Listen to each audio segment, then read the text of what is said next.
with the financial affairs of a loved one who has died is a challenging responsibility at an already emotional and stressful time. At Stephensons, our team of experienced solicitors are here to assist you at any stage, and to give you an idea of what to expect, we've put together this simple guide for you.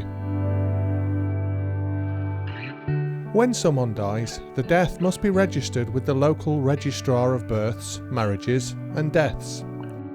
All deaths in England and Wales should be registered within 5 days of the death, unless there is a delay due to the involvement of the coroner. At the register office, you will need the medical certificate of cause of death, signed by the doctor, unless it's already been sent straight to the registrar, the NHS medical card of the deceased's birth certificate, if you have it. You'll also be asked for information about the deceased, including their name, address and occupation, their date and place of birth as shown on the birth certificate, as well as other information that will help the registrar deal with your situation. Probate is a term used for the legal document you require in order to deal with a deceased's estate.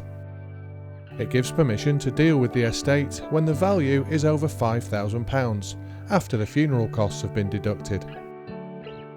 The will should appoint executors, who are responsible for managing the estate. If there's no will, this isn't a cause for concern, but speak to one of our probate team, who'll be able to help you. An estate is the value of the deceased's assets less any debts, such as the funeral account. To gather in certain financial policies and bank accounts, you must apply for a grant of representation.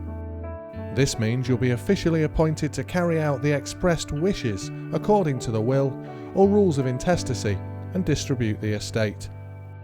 You will need a copy of the death certificate to establish how much the estate is worth and if assets can be obtained without a grant of representation.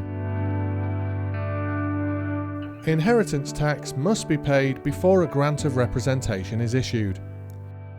The rates of inheritance tax can be confusing, but your legal advisor will be able to guide you through the process, ensuring you comply with the rules set by HM Revenue and Customs.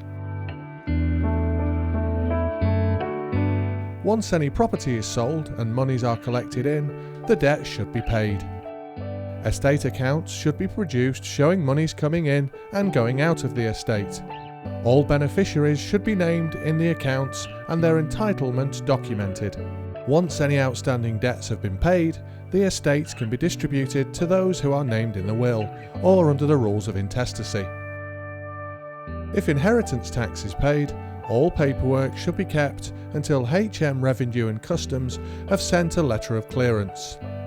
This can sometimes take a number of months after the grant of representation has been issued. If there is a potential challenge to the estate, time limits can apply in which to bring a challenge, based on the date of the grant of representation. If at any stage of the probate process you feel you need help, just call one of our probate team on 0333 344 4772 and we'll be happy to help.